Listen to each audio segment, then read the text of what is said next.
Okay, so let's get to it. It is my pleasure to introduce you to our very talented speakers today. Kailey Riker is a speech language pathologist from Michigan. She received her bachelor's in communication sciences and disorders from Michigan State University in 2009 and her master's in speech language pathology from CMU in 2011. She has worked in school settings and outpatient pediatric clinical settings. She is the co-founder and co-owner of Yellowfinch Learning Company, which publishes books and creates educational materials for teachers and SLPs to use in collaboration with each other. She is also the co-author of the books Sunny Says S and Ruby Says R, which are part of the Sound Tales series. And Catherine Beeson. Ryan just called. Oh, if you'd please mute your mic, that would be really helpful to us. Thank you. So Catherine Beesick has a master's degree and is a Michigan native. However, she's living in Bozeman, Montana.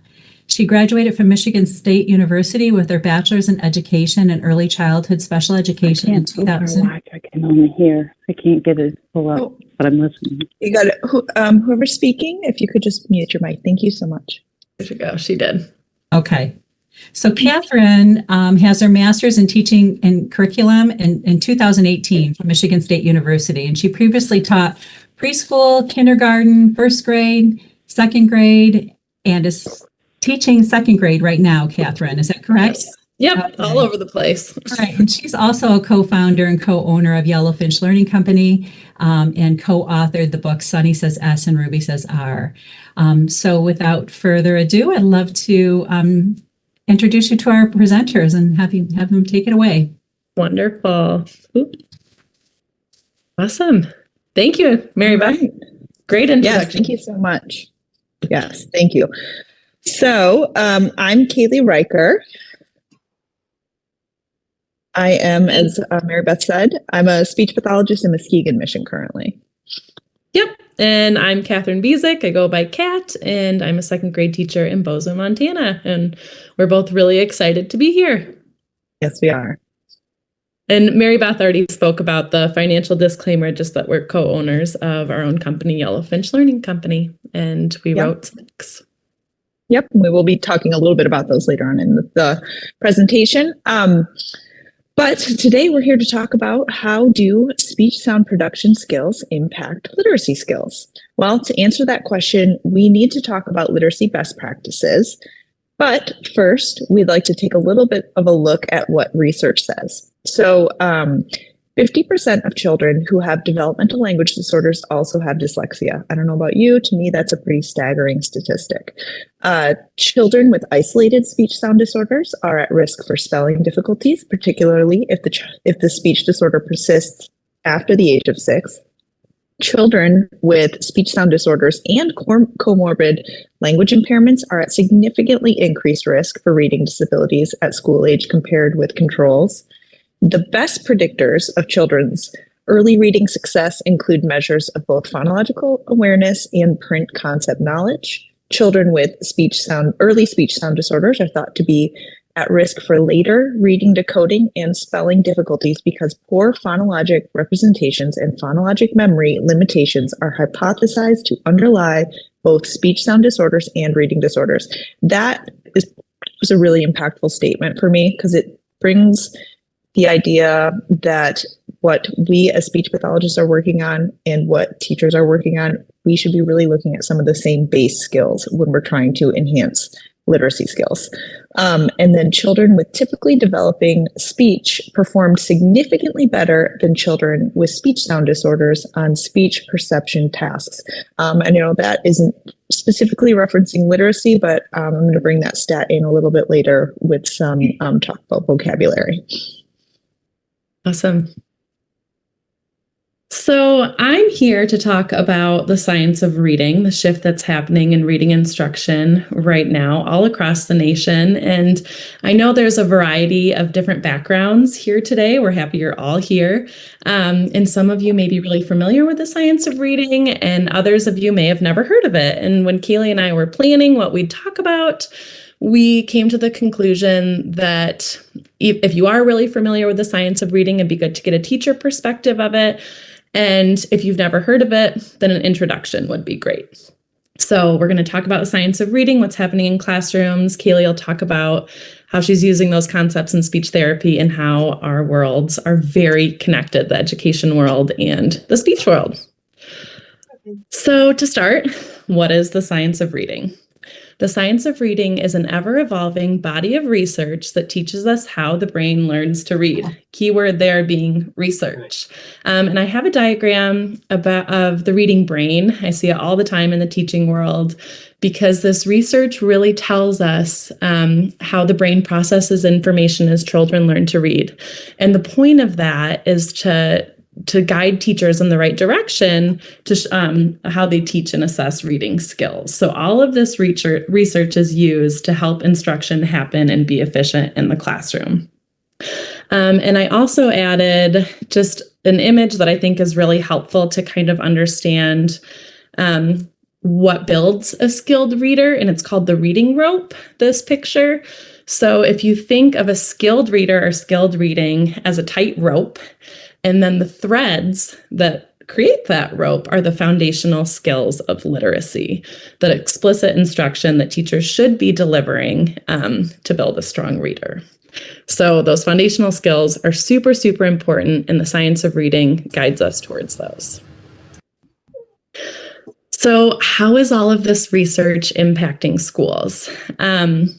I really want to point you guys, if you haven't listened to Sold a Story, it's a really fascinating podcast series about the shift that's happening in the reading world right now and what's happening in schools.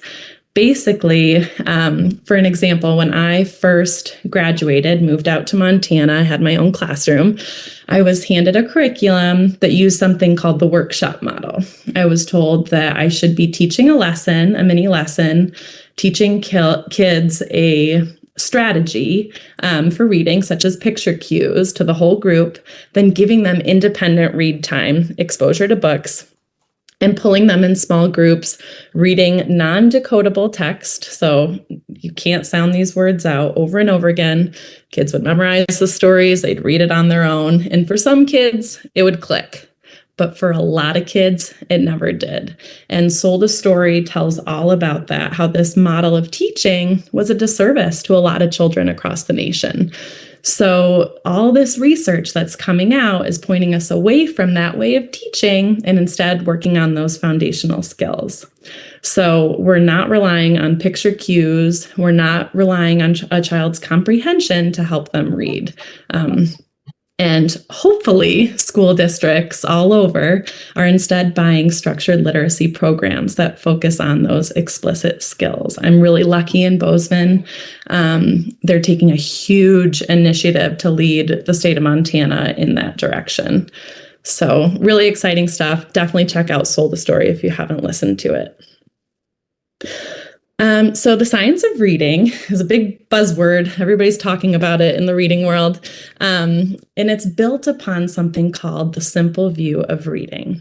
And the simple view of reading was research that told us that reading comprehension comes from strong word recognition, so decoding words, and then with language comprehension. That's where you guys come in, the SLPs. And with those two things together, we get strong reading comprehension.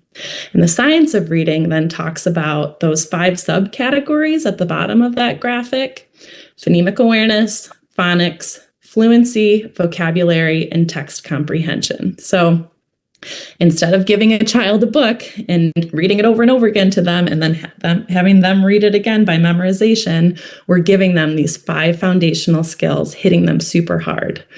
And then eventually full reading comprehension will come. So after these slides, I'm going to break down each of these subcategories. The first one I want to talk about is phonemic and phonological awareness. And this is where SLPs are the experts. You guys do this all the time. Phonological awareness is the umbrella term that refers to manipulating parts of a word. So base and ball, the parts of a word in the word baseball. Whereas phonemic awareness refers to manipulating the individual sounds, the phonemes, which you know all about, in words. You guys are the experts on that. And it's a really important foundational skill. So how do teachers teach phonemic awareness in the classroom? Lots of times we'll just play word games. This can be done whole group, and I'd love to see speech therapists doing this too. For example, I could say cat. Child would say cat. I'd say the sounds in cat. Tap it out. At cat. Great. Now, what's the first sound? K. Change k to b. The word is bat. Manipulating those sounds. It's really hard for a lot of kids, and it's pretty telling. If a child can't do that, then there's something going on if they've been taught it over and over again. It's a very telling way to assess. You can also isolate and manipulate medial ending sounds. Big phonemic awareness practice. And another thing I'd like to tell you about is Elkanin boxes. That's something I use a lot in the classroom. And there's a picture in the bottom right corner. We have free Elkanin boxes for download on our website too. And Kailey uses them in speech therapy now. And she said it's been a game changer for her. And we use them every day in the classroom, K2. So all you do, you have this paper. I use little tokens, but if you have dotters or markers, whatever. So I put tokens on the dots. For this one, I'd give a CVC word with 3 sounds. So I'd say dog. They'd move the token into the box for each sound. So they'd go d, og, and then they blend it together. Dog. Super, super important. It helps them map that word out. And kids love it. They love being able to manipulate the sounds. It's also great for being able to say, okay, point to the middle sound, middle box. What was the sound? Ah. What letter makes that sound?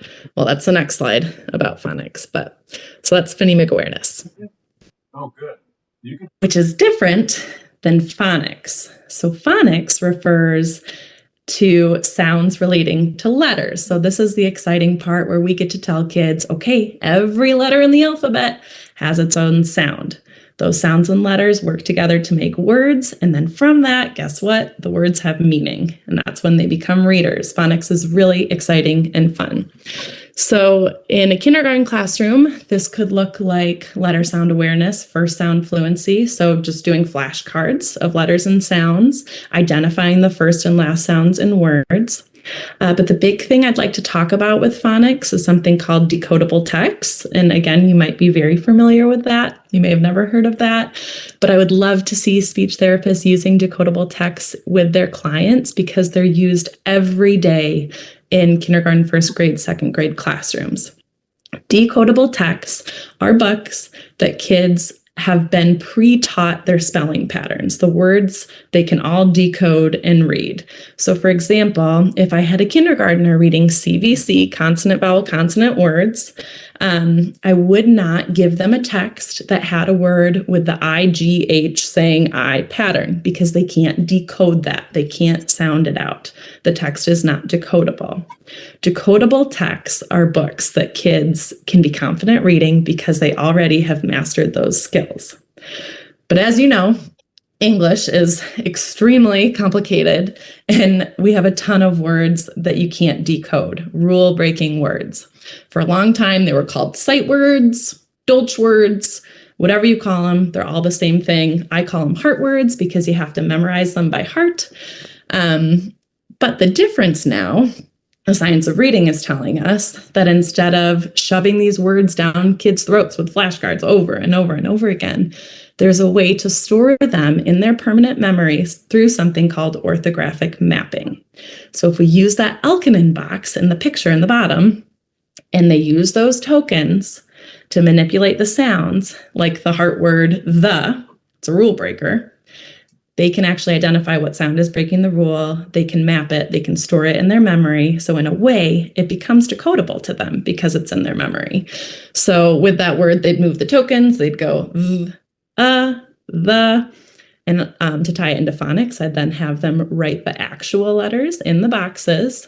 And this is where you can be kind of fun and silly and say, wait a minute, point to that box. What letter's in that box? That's an E. E doesn't say that's a rule breaker. And they could put a little X or a heart over that letter. Teaches them that breaks the rules. So anyways, back to decodable text. If they have those skills, they've worked on those heart words, then it's okay to have them in those decodable texts. So it's important to make the book fun and engaging because if we're writing words that are just decodable, it's not going to be very fun to keep the kid engaged with. So I'd love to see SLPs using decodable texts, and I'd be happy to guide anybody in the right direction for ages of what's appropriate or skill level. But that'd be a great thing to tie into your own session. Which next brings us to reading fluency. So this is when things really start to come together for kids. Reading fluency, and I didn't realize there's a different definition of fluency in speech and language that you guys talk about. But reading fluency refers to the ability to read words, phrases, sentences, and stories correctly with enough speed and expression. It does say speed, but I want to say that speed isn't the only part, right? We don't want to be forcing kids just to focus on reading as fast as they can, because then they're not comprehending anything. This is when reading becomes successful and it becomes automatic. And that's really, really important. They're no longer needing to decode using those phonics skills. They're no longer needing to decode the words. Instead, they can just smoothly read it. And fluency is built of 3 components. Accuracy, so how accurate they are reading. And we do still do timed readings because they can tell us with the amount of errors that children make in a minute if they're guessing or if they're reading accurately. Their reading speed, but again, we want it to be natural. And then their prosody, we want it to sound like natural speech. Why is this all important? Because when kids are automatic, it frees up their actual cognitive space for comprehension. It frees up space in their brain to be able to comprehend what they're reading because their brain power isn't being used anymore to physically decode all of that text sound by sound. So this is when it all comes together for kids. And then lastly, I want to talk about vocabulary and comprehension, 2 things that should be explicitly taught in all K2 classrooms. Vocabulary, you guys all know about knowing what words mean and how to say and use them correctly. And then comprehension, understanding what is read from a text. And that takes a lot of explicit instruction and practice. Both of these things need to be explicitly taught along with the other components to build a skilled reader. And I thought this diagram was helpful in pointing out how you need the language comprehension and the strong decoding skills to have a successful reader. So if you have a child in the top left quadrant where they have strong language comprehension, but they cannot decode, that might be a flag that this child struggles with something. They may have dyslexia. They may have some other kind of reading difficulty that needs to be worked through. We want children to be in this top right with good language comprehension and good decoding skills. The bottom left with weak language comprehension but strong decoding, along with the bottom right, that could be what we call in Montana ML learners, multilingual learners. There could be a lot of other things going on too, but just these things need to be cohesive to work together to build a skilled reader. And then just why is all of this so important? Why are we teaching based on what the research and science is telling us? Well, we teach phonics to empower children with the skills they need to decode words versus memorizing them. Why? Because if a child memorizes 10 words, then the child can read those 10 words. But if the child can learn the sounds of 10 letters, the child can then read 353 sound words, 4,324 sound words, 21,655 sound words. And I did admit, I didn't do that math on my own. We cited a very reputable source at the end of this presentation, but it's pretty staggering.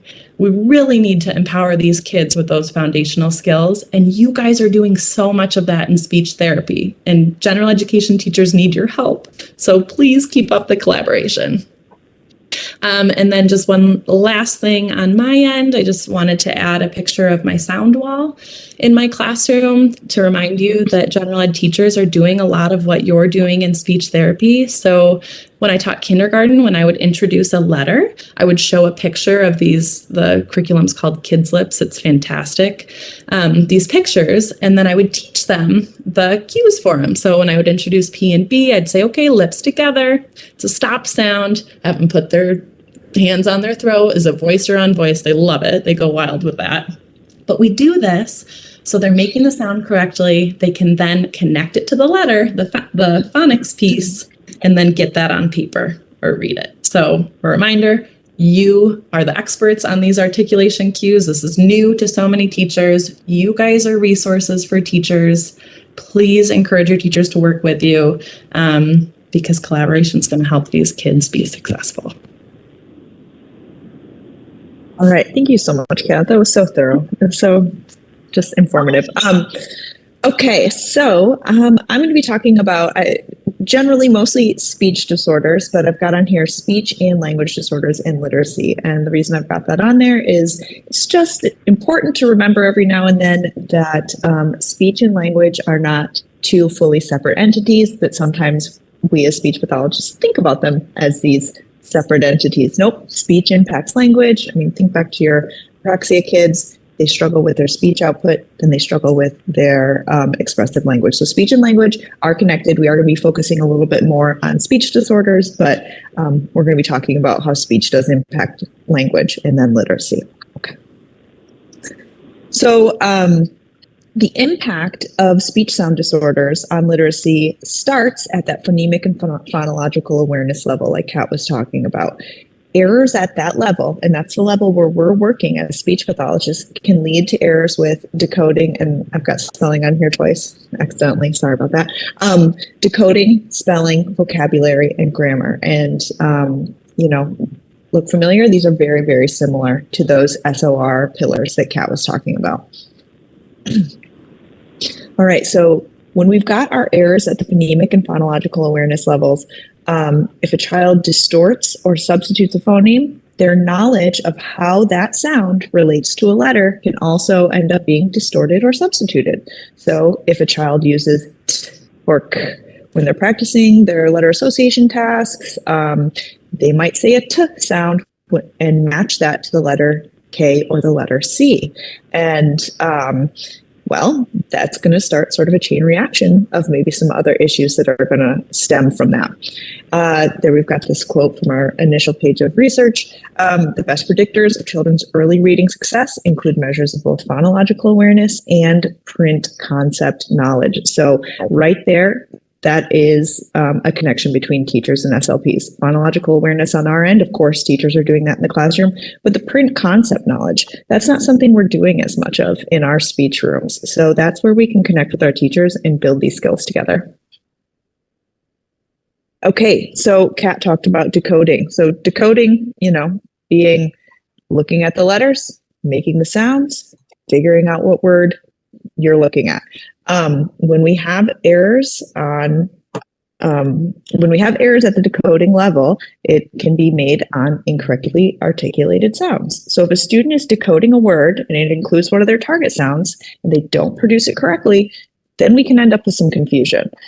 So if we've got a child who stops, who uses the phonological process of stopping, and they're trying to decode the word bus, and they're going t, instead of, because they're not getting that airflow, then they have now read the word but instead of bus. And that's going to cause confusion. If they're reading a passage, we're going to get confusion maybe with comprehension. And we're losing some of those appropriate connections that should be made between sounds and letters. Again, fronting velar sound, same thing. The word can becomes tan.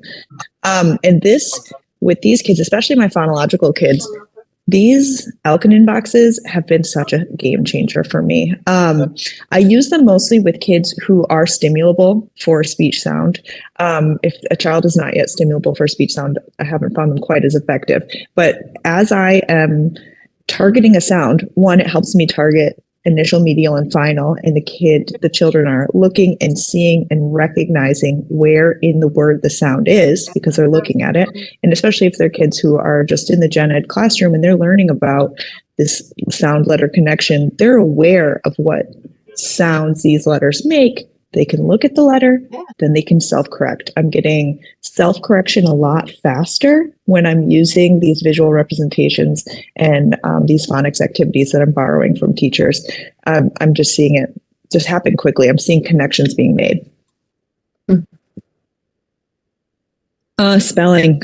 So spelling is a big one. This is a lot of times the way that we would get kids onto our speech caseload, where we would find that academic impact that we need to be able to pull kids onto the speech caseload. Looking at those writing samples, those spelling tests, are we seeing errors on articulation or on the target sounds? So if a child is gliding R, they produce a W instead. They're doing an independent writing task and they are trying to write the word ring. They're sounding it out, W-ing, or red, W-ed. We're going to get a letter W instead of the letter R oftentimes. A big one that I see with writing is final consonant deletion. Hopefully in kindergarten and beyond, we're not seeing final consonant deletion, but we do. We see kids with that phonological process. Imagine trying to spell the word fish, but you're calling it a fifth. You're out there guessing what that last sound is or leaving it off totally. And so again, we've got that stat. Children with isolated speech sound disorders are at risk for spelling difficulties, particularly if the speech disorder persists after six, kindergarten, first grade. We're spelling in those years. Right.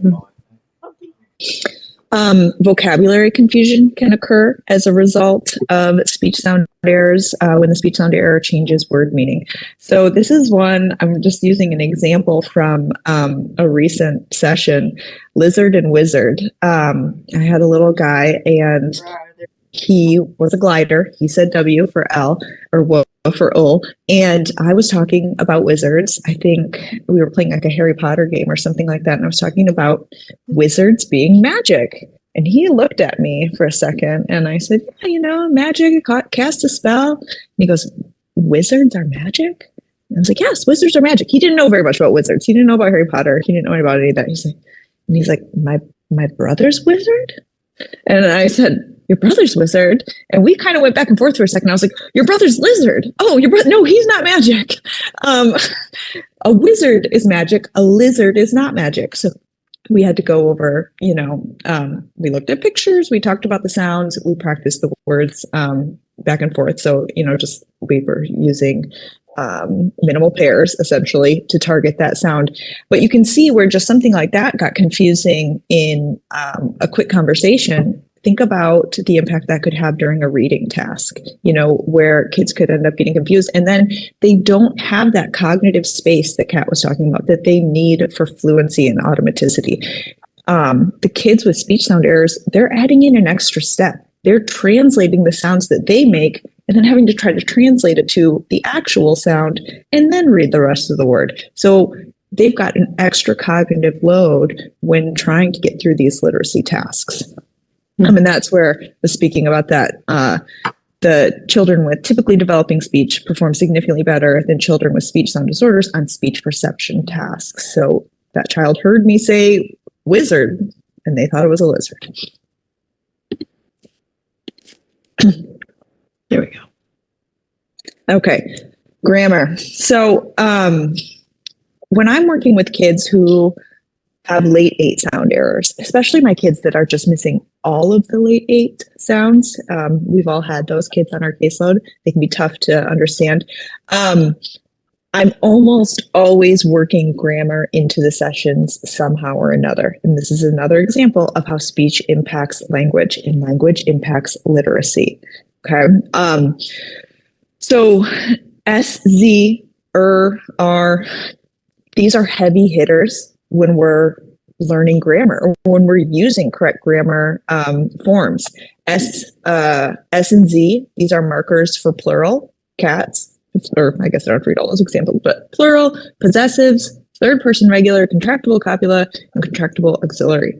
Vocalic R, that's a marker of comparatives, louder, faster, and nouns, painter, swimmer. And then we've got ST blends. Those are markers for superlatives. So if we've got kids who are struggling to make those sounds, again, we're adding an extra step to that cognitive load when they're trying to decode or segment or write these words. They're having to do a little bit of extra translation.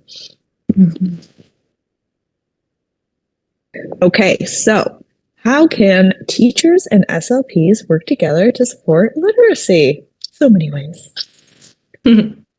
The big thing we need to do is we need to be sharing knowledge with each other. I know that just by working with Kat over these past few years, it has changed my practice because I've learned so much more about reading, and it has helped me bring in more tasks that can generalize the skills that I'm teaching, can generalize them to academic tasks.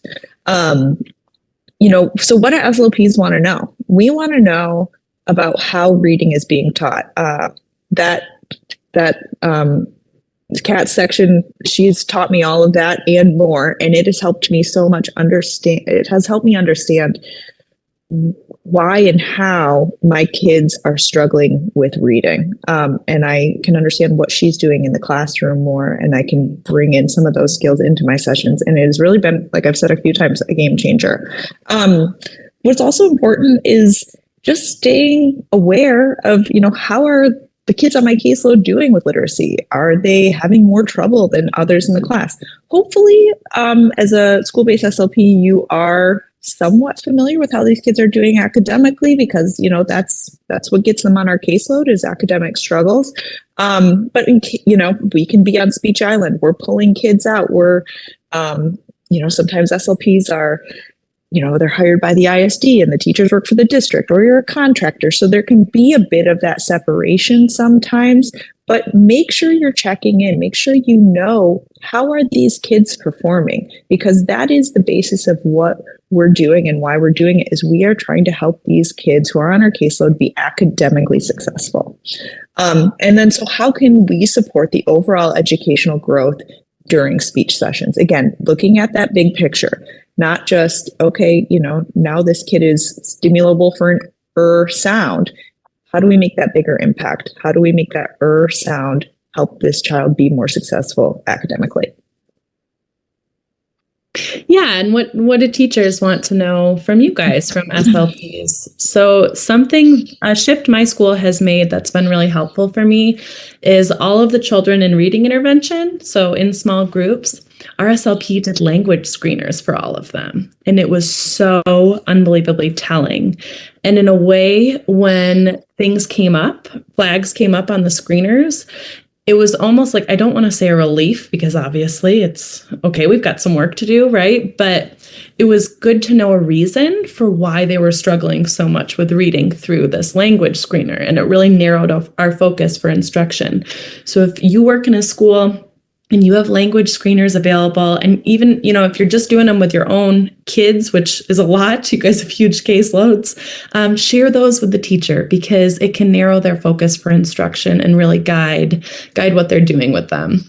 And then attending MTSS meetings, that's a huge one if you work in a school, and all schools call this something different, but whatever intervention meeting is happening for children who have either IEPs or 504s or just need a little boost, having the speech pathologist in there is very valuable. You have a lot of information that general education teachers don't know. So being present in those meetings, sharing what you're working on and the progress that the child is making can be really beneficial. What you're working on in sessions, that's super helpful, because then we can tie that back in our own individualized instruction in the classroom, and then sharing with teachers what they can be doing in the classroom and what we can be telling parents. I know it's a little easier I think parents might be more accessible for classroom teachers than SLPs, because SLPs have so many kids on their caseload and they may only see that kid for 30 minutes a week or whatever it might be. Whereas the teacher already has that strong rapport and relationship with parents. So if you relay information to the teacher, they can then share it to the parents, and parents can practice at home. So really just being a team is so, so important.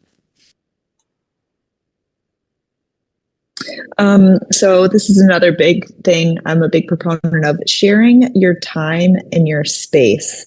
So I'm going to talk a little bit about push-in therapy here for a minute, make a little plug for push-in therapy. Could do a whole presentation on it if anyone asked me to. This was actually written by Kat, but this is kind of my SLP take on it. So how can SLPs help teachers during push-in therapy. The arching message of this is to be collaborative. But when you go into the classroom, introduce yourself to the class. Be comfortable in the classroom. There's a few ways you can do that. Work with all of the kids. We don't want to just go in, grab the kid that is on our caseload and go sit in a corner and do therapy tasks.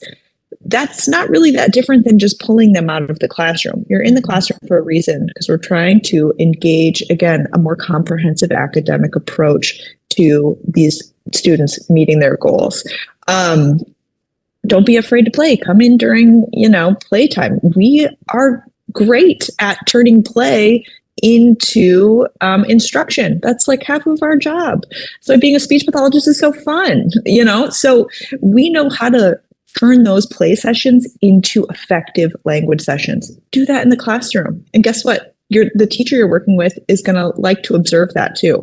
We're going to be model the verbal cues and the prompts. Remember that teachers, they are not the language experts. They are experts in a lot of stuff, and we need help from them too. But we're the language experts. We can come in there and we've got a lot to share. This is what I love. I think this is a great way to start off the year if you're doing some push-in therapy, is do a whole class lesson. Whatever you want, speech sounds, whatever you want, but grammar, phonics, syntax, whatever's appropriate, whatever you and the teacher decide on. But come in, do a whole class lesson. Then the kids start to see you as another teacher, like a guest teacher in the classroom. And then so when you come in and you work with a group, you're not just, the random person who comes in and pulls out, Kayla twice a week. You are a teacher. They see you that way. And so then you can be effective working in small groups with them, or, every now and then doing those larger group activities. Push-in therapy works best when it's collaborative between SLP and teacher. I mean, that is hands down the truth. One research study found that preschool teachers significantly improved their teaching of early literacy skills, such as vocabulary, phonological awareness, and complex language when modeled by SLPs during co-teaching sessions. So that just goes to show you that we can be really impactful, but we can learn a lot in the classroom too. And by pushing in, you're creating those relationships. Of course, sometimes it can be tough. I know not all teachers are going to be comfortable with it, and not all SLPs are going to be comfortable with it. Start off with teachers you are comfortable with.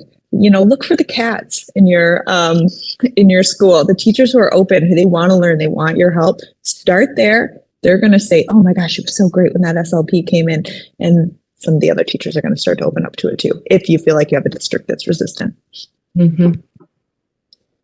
So, and this is something that my SLP shared with me last year for a student who struggled with expressive language. He's doing really well now. But it's something that I feel like was very easy for her to access, but would be very difficult for me to access. And it was a game changer for me. If you guys have access to information like quick tips for teachers, pop it in their mailbox, because I was really struggling on I didn't want to correct this child's language. When he asked questions, I didn't want to, scare him away from talking to me. And this simple handout gave me great ideas for what I could do. And he's doing amazing now. And I sent this home too. Parents worked on it at home as well. And I wouldn't have known where to find this information had my SLP not shared it with me.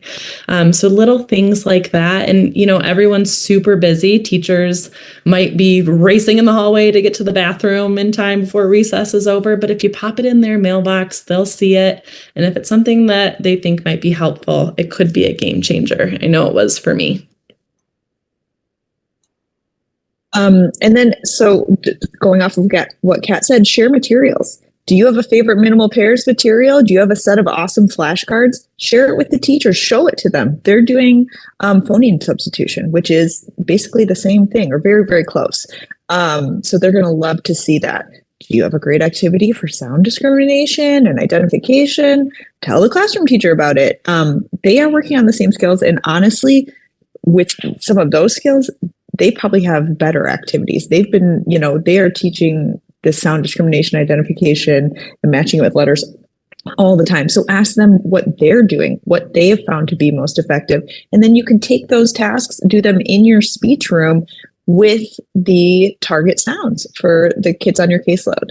And then a big one is the easy tips or tricks for cueing those tough sounds. Like Kat was saying, teachers are cueing articulation.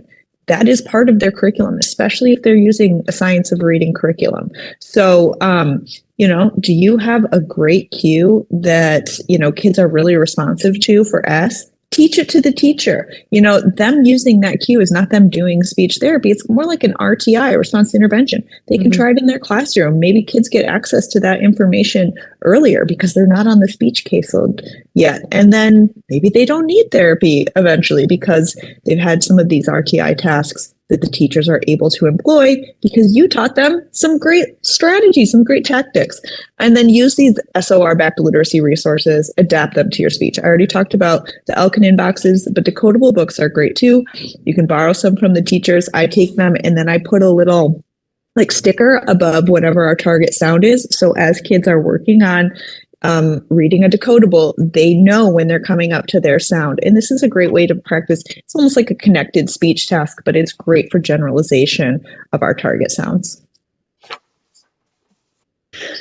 So that's what Kailey and I are trying to do, is create resources that can be shared between SLPs and teachers and bridge that gap.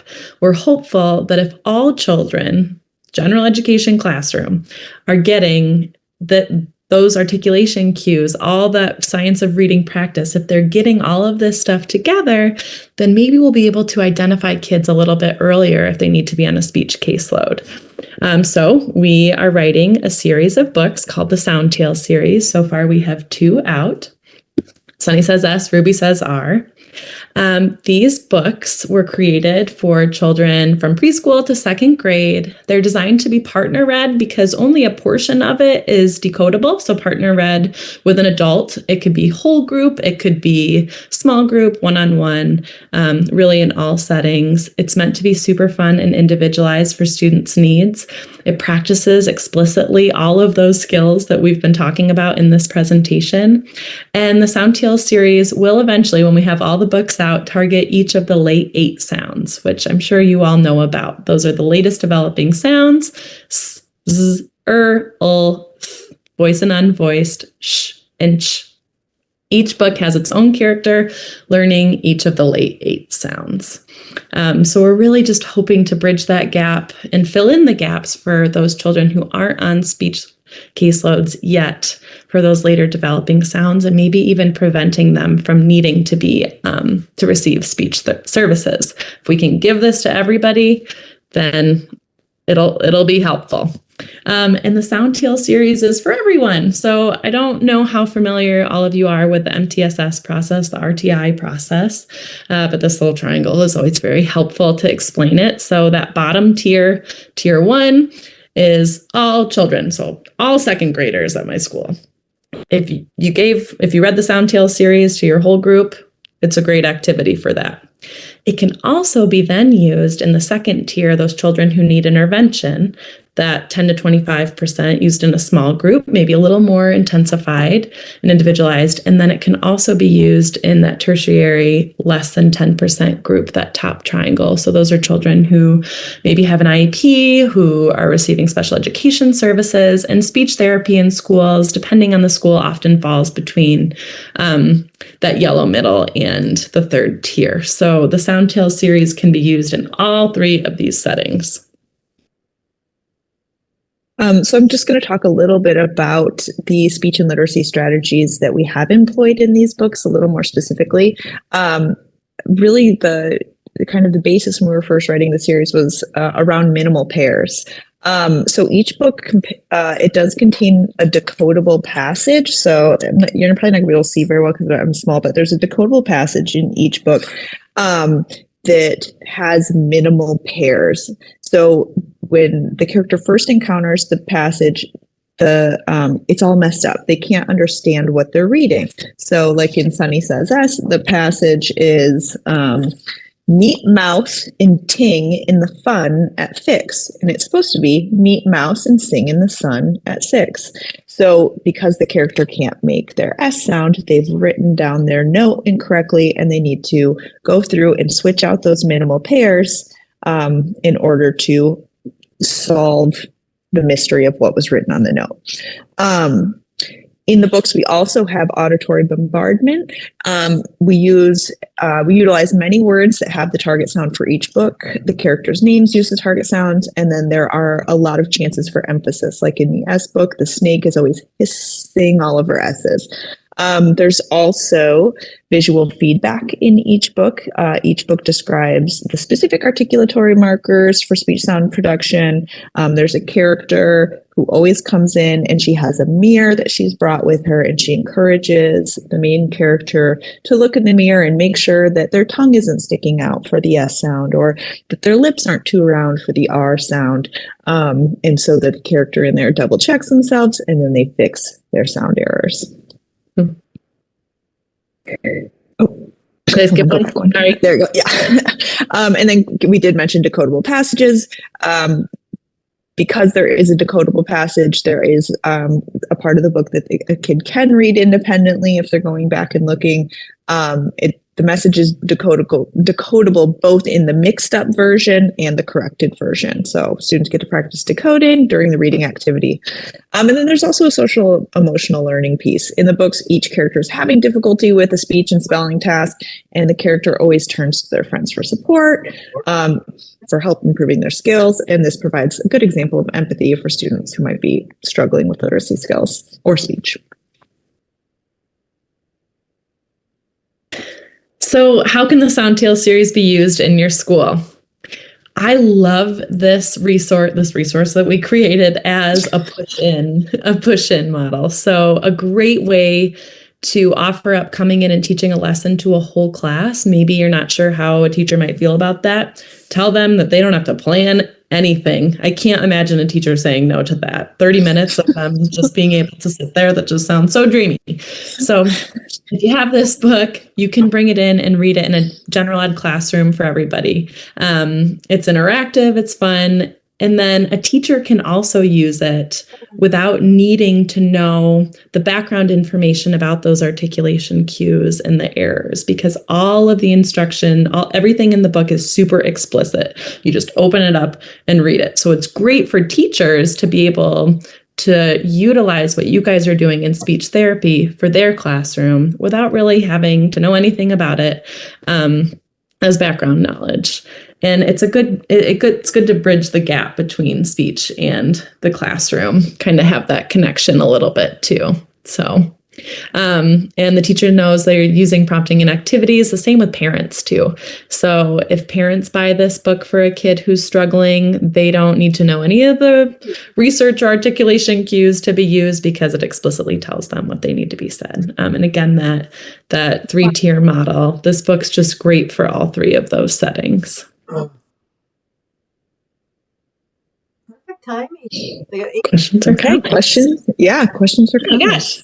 I don't know if there was much in the chat. I know we got through pretty quick. We were afraid it was going to go a little long. Yeah, I know. it's terrific. Oh my goodness, that was just so wonderful. Somebody did ask for the handout, Catherine. I saw that. I'm happy to send that via email or. Yeah, and then we can send it to all the registered participants. And if anybody would like it and wants to email me, I would be happy to send it. But I think that would be possible. That was a great idea. Yeah, share it with your teachers if they have a child struggling. Right. And someone asked, how do you purchase your books? Oh, it's so nice. We can order online. Do you want to? Yeah, if we can, maybe in the chat, we can send our website link to everybody. Yeah. It's yellowfinchlearning.com. If anyone's interested, you can just Google Sunny Says Us or Ruby Says R, and it'll probably come up. We have a little more information about sort of our science of reading approach and our collaborative approach on the website as well. But yeah, and then we also have free resources. We've got some free downloadable resources that we've got, the Elkin inboxes. There's some really awesome literacy worksheets that Kat has put up there. And then I've got, I have some like stopping and some minimal pairs, worksheets and things like that. Those are all, any worksheet on our website is downloadable. There are companion packets available with the books as well that have like the note written out and some letter tracing options with it, some games, some language activities. Yeah, decodable stories. Mm-hmm. I'm sure they've got About each of the books that use the characters. So there's some good companion activities there as well. And then we are coming out with the L book, should be available this spring. So that'll be kind of our phase one is the S, R, and L, and then we'll be working on the digraphs and will be a combined book. We're not going to have a separate voiced and unvoiced TH book. That would kind of be wacky. The books are great. The illustrator that you have doing the the pictures and all the kids just love them. They love the hidden pictures. I have a lot of clients. Oh yes, want to do this over and about over that a lot. and over and over again. They always look forward to that. Yeah. That's great. Thanks for bringing that up, Mary Beth. I did forget to mention that. Yeah, so we've got on the pages there are Like hidden pictures Hidden pictures. So here's recorder or rose for the R. to get the kid to practice that first sound fluency and to have more opportunities like rhino to practice that articulation. The kids love it. I can't read this book, either of these books, to my class without the kids jumping up and down, pointing to find the hidden pictures. It's a little crazy. Yeah, that was Somebody did ask where they could find the eloquent boxes. Yes, we have those on our website too to download. I'm pretty sure, right, Kailey? Yes. Yep. We've got a 3. They're pretty easy to make too. We should probably toss up one that has 4 on it on the website as well. We can does do if you download it. I think it's multiple pages and it has 3 sound, 4 sound, 5 sound. And if not, we can upload that today because they're a great resource and that's all free to download. Oh, that's great. Another thing I just wanted to mention briefly, and I hope it's okay to mention this. I don't know. I'm in control today. I don't know. But we do here at Central, Dr. Katie Squires, I know she was on the call. We do offer a graduate certificate now for speech language pathologists in structured language and literacy intervention.